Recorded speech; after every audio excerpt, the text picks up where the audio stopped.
1,00,000 টাকা বেশি দিয়ে আপনাকে টিকিট করতে হবে। তো অনেক লোক আছে তারা টিকিটের দামটা অত্যাধিক হারে বাড়িয়ে দিয়েছে। ভাই বাংলাদেশে জন্মগ্রহণ করে মনে সবচেয়ে বড় ভুলটা করেছি আমরা যারা আছি তারা মনে সবচেয়ে বড় ভুলটাই করেছি বাংলাদেশ জন্মগ্রহণ করে। বলে কেন ভাই? আমি একজন টিকিট রিজার্ভেশনে আছি, ট্রাভেল এজেন্সিতে রিজার্ভেশন অফিসার হিসাবে আছি। আমার কাজ হলো টিকিট ইস্যু করা বা গ্রাহকের টিকিটগুলো বুকিং করে পিএনআর রেডি করে ইস্যু করা। কিন্তু বর্তমান গত 1 মাস যাবৎ যা চলছে ভাই টিকিট সেক্টরে ভাই খুবই অকল্পনীয়। একটা রিয়াদের সিট আপনি 20 দিনের পরে, যে 20 দিন ধরে, আপনার 10 দিনের 20 দিনের আগে বলছি না, 20 দিন পরে যে কোনো একটা সিট আপনি, যেটা আমরা সচরাচর 40 থেকে 45,000 টাকার মধ্যে পাইতাম গ্রুপ ফেয়ারে, সেই টিকিটটা এখন আপনি যে কোনো সিস্টেমে লাগতেছে কমসে কম 96 থেকে প্লাস, যে থেকে যেমন নেওয়া যায় নিতেছে। এই হলো বর্তমান টিকিট সেক্টরের অবস্থা। কিভাবে কি হবে? ভুক্তভোগী মানুষের অভাব নেই ভাই। যারা বর্তমানে প্রায় অনেক দেশ, দুবাই টুবাই অনেক দেশে বন্ধ আছে, সবাই তাই মধ্যপ্রাচ্যের মধ্যে শুধু সৌদির দিকে সবাই ঝুঁকছে। এই সুযোগটা নেওয়ার জন্য কিছু লোক আছে যারা স্বার্থ অন্বেষী লোক আছে, তারা টিকিটের দামটা অত্যাধিক হারে বাড়িয়ে দিয়েছে, যেটা আসলে দায়টা এসে পড়ে দিন শেষে আমাদের উপরই, তারা আমরা টিকিটের সেক্টরে কাজ করি। তো এই বিষয় নিয়ে কথা বলতাম না বলেও কোনো উপায় নেই। দেখলাম না এই পর্যন্ত কোনো মিডিয়া বা কোনো কেউ এই বিষয় নিয়ে কথা বলতে। কারা এই কাজটা করতেছে ভাই? এই কাজটা কারা করতেছে? আদৌ তো আমাদের কোনো হাতই নেই, আমরা কিভাবে করবো? যারা রাঘব বল আছে তারা এই কাজটা করতেছে। সো সবাইকে অনুরোধ হবে ভিডিওটা দেখেন। আপনারা ভিডিও দেখলে বুঝতে পারবেন যে আমি কি বলতেছি। আমি দেখেন ভিডিওটা আমি দেখাইতেছি, দেখেন কি অবস্থা। এই যে দেখুন আমার টিকিট সেক্টর, আমার টিকিটের যে সফটওয়্যার আছে গ্যালিলিও সফটওয়্যার, যে সফটওয়্যার আমরা টিকিট ইস্যু করে থাকি, এই সফটওয়্যারের মাধ্যমে আমরা টিকিটটা কেটে থাকি। কিন্তু একটা জিনিস দেখেন, আপনাদের দেখানোর জন্য বোঝানোর ক্ষেত্রে দেখাই। এখানে দেখানো আছে 30 তারিখ, 30 তারিখ Bangladesh to Dhaka to Riyadh. এই রিয়াদের যে সিটটা আছে, যে ইয়াগুলো আছে, এখানে আপনি দেখতে পারবেন এখানে সর্বনিম্ন ফেয়ার যেটা আছে 1,11,331 টাকা। কাতার এয়ারলাইন্সে ট্রানজিট হলো প্রায় 23 ঘন্টা ট্রানজিট।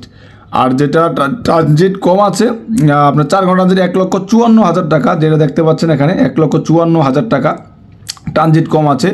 আর যেটা ট্রানজিট বেশি 1,11,000 টাকা হলো সর্বনিম্ন ফেয়ার, যেটা শু করছে এখন বর্তমানে। এটা হলো আপনার 30 তারিখ। আমরা একটু দেখি আগে পিছিয়ে করে দেখি, তাহলে হয়তো কম বেশ থাকতে পারে। আপনি বুঝতে পারবেন, আপনাদের বোঝানোর ক্ষেত্রে আমি দেখাই। এখানে 30শে জানুয়ারি আছে, আমি এখানে আপনার দিয়ে দিই কত দেবো, ধরুন 15ই দিই। 15 যেহেতু আছে, আমি 15ই দেবো ফেব্রুয়ারি। 15ই ফেব্রুয়ারি দিলাম। রিয়াদের সিট দেখি, আমি দেখি কত আছে। 15 ফেব্রুয়ারি কিন্তু আজ থেকে প্রায় 18 দিন 19 দিনের ব্যাপার স্যাপার দূরত্ব। এখানে দেখতে পাচ্ছেন আপনারা সর্বনিম্ন যে ফেয়ারটা আছে, এটা হলো ওমান এয়ারে 98,000 টাকা। ওমান এয়ার 98,000 টাকা দেখাচ্ছে, কিন্তু ট্রানজিট দেখাচ্ছে এখানে হলো 5 ঘন্টা, এখানে হলো 14 ঘন্টা, 19 ঘন্টা ট্রানজিট। এটা হলো অত্যাধিক বেশি ট্রানজিট, এটা কেউ বহন করবে না, এটা নেবে না। সো যেটা কমে আছে ট্রানজিট কমে, যেটা লিগেলি মানুষ যেতে পারবে, সেটা দেখে দিয়ে 2 ঘন্টা ট্রানজিট আছে গালফ এয়ারে, 2 ঘন্টা ট্রানজিট। এই গালফ এয়ারের এই যে টিকিটটা আছে, এইটা আমরা দেখি, এটাকে দাম দেখেন 1,01,633 টাকা। এটা হলো 18 দিন পরের বিষয়। আমরা এটাকে আরও ধরুন না ফেব্রুয়ারির 25 তারিখ দেখি। 25 তারিখ দেখি কী অবস্থা। 25 ফেব্রুয়ারি, ওকে, দেন এন্টার দিলাম, দেখি কত আছে। বিষয়টা আসলে আপনাদের বোঝা দরকার, দেখা দরকার। আসলে কর্তৃপক্ষ কখন দৃষ্টি দেবে এই বিষয়ে আমরা খুবই হতাশ। আমরা টিকিট দিতে পারছি না। যেমন দেখেন ওমানের যে টিকিটটা আছে, ওইটা হলো কোড শেয়ার, এটা হবে না, এটা কোড শেয়ার, এটা হবে না। কিন্তু এইটা যেটা আছে ওমান এয়ারের 25শে ফেব্রুয়ারি যে ফ্লাইটটা আছে, এটা হলো দেখেন যাওয়ার টাইম হলো, ফ্লাই করার টাইম হলো 19টা 15, এখানে হলো 18টা 15, প্রায় 23 ঘন্টা ট্রানজিট। এটা কেউ যাবে না, ঠিক আছে। সো এখানে আছে হলো আছে আপনার এই ইথিওপিয়ান এয়ারলাইন্স আছে। ইথিওপিয়ান এয়ারলাইন্সের সর্বনিম্ন ফেয়ার দেখাচ্ছে এখানে, তাও এখানে আপনার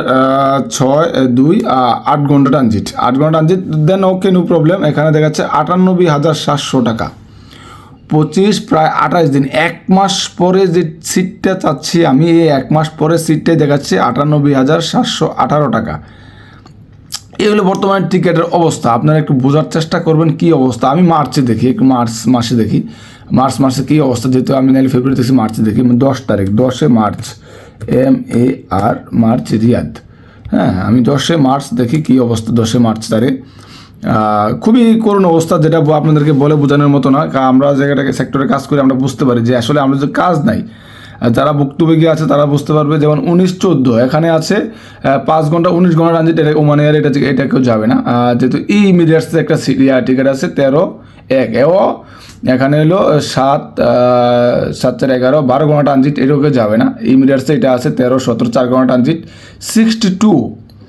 62 আছে মার্চের 10 তারিখ, আরও 1 মাস 13 দিন পরে সিট একটা যায়, লিমিটে আছে 62,074 টাকা। এই হলো বর্তমান টিকিটের অবস্থা। আমি না হলে রিয়াদের সেক্টর দেখলাম, আমি একটু দাম্মামের সেক্টর দেখি, দাম্মাম জেদ্দা দেখি কী অবস্থা, আপনারা বুঝতে পারবেন মানে দেশটার কী অবস্থা হয়ে গেছে। তো দেখি 20 ফেব্রুয়ারি, দেখি 20 ফেব্রুয়ারি অনেক দূর। হ্যাঁ, দাম্মাম দেখি, দাম্মাম, যেহেতু রিয়াদ দেখলাম দাম্মামটা একটু দেখে দাম্মামের কী অবস্থা। এখন দাম্মামে যে উপরে সিটে আছে এয়ার ইন্ডিয়ার কোড শেয়ার, এটা হবে না। সো এখানে দেখতে হবে যে এয়ার ইন্ডিয়া আরেকটা সিট আছে, আর একটা ফ্লাইট আছে এও কোড শেয়ার, যেটাগুলো সবগুলো কোড শেয়ার। আর যেটা আপনার কমে আছে busy air India code UL. হ্যাঁ, আপনার শ্রীলঙ্কা এয়ারলাইন্সের যে এই ফ্লাইটটা আছে, শ্রীলঙ্কা এয়ারলাইন্স ফ্লাইটটা এটা অ্যাভেলেবেল আছে। এটা হলো 89,874 টাকা, এও ট্রানজিট ট্রানজিট কম আছে। 89,000 টাকা আছে আপনার ফেব্রুয়ারি 20 তারিখ, 89,000 টাকা ফেয়ার আছে। যে ফেয়ারটা থাকার কথা ছিল বর্তমানে আপনার সর্বোচ্চ 45 থেকে 48,000 টাকা বা 50,000 টাকা থাকার কথা ছিল। এখন এই ফেয়ারটা তো বাড়লো কেন? এখন প্রশ্ন আসতে পারে যে ফেয়ারটা বাড়লো কেন?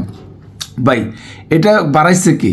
আমি আপনি বাড়াইছি? আমি আপনি যারা ছোট আছে, যারা ব্যবসায়িক আছে, যারা আছে, যারা আমরা যে চাকরি করি, যারা ব্যবসায়িক আছে তারা বাড়াইছে না ভাই। যারা রাঘব বোয়াল আছে তারাই এই কাজটা করেছে। তাদের কিছু পলিসি আছে, পলিসির মাধ্যমে যেই রুটে যখন আপনার বেশি কার্যক্রম চলে সেই রুটে তারা এটা করে থাকে। আপনি বিষয়টা বুঝতে পারবেন আপনার যখন আপনি যে বাজারে যে সিন্ডিকেটটা আছে, বিভিন্ন বাজারের দাম টাম বাড়াই দেয়, এই সিন্ডিকেট যেমন ঠিক সেম সিন্ডিকেট, মানে ডেঞ্জারাস সিন্ডিকেট এক কথায় এই ট্রাভেল এজেন্সিতে আছে। ওরাই এই কাজটা করতেছে। পার টিকেটে 50 থেকে আপনার ঘটনাক্রমে প্রায় 60 থেকে 70,000 টাকা পর্যন্ত বাড়িয়ে দিয়েছে এই টিকেটি সেক্টর। আপনি যদি রিসেন্টলি 5-7 দিনের মধ্যে কোনো দেশে যেতে চান তাহলে তো ভাই অবস্থা খুবই খারাপ। রিয়া যেতে চান যে 5-7 দিন 10 দিনের মধ্যে, তাহলে আপনার 1.5 লক্ষ টাকা দিয়ে প্রায় 1 লক্ষ টাকা বেশি দিয়ে আপনাকে টিকিট করতে হবে।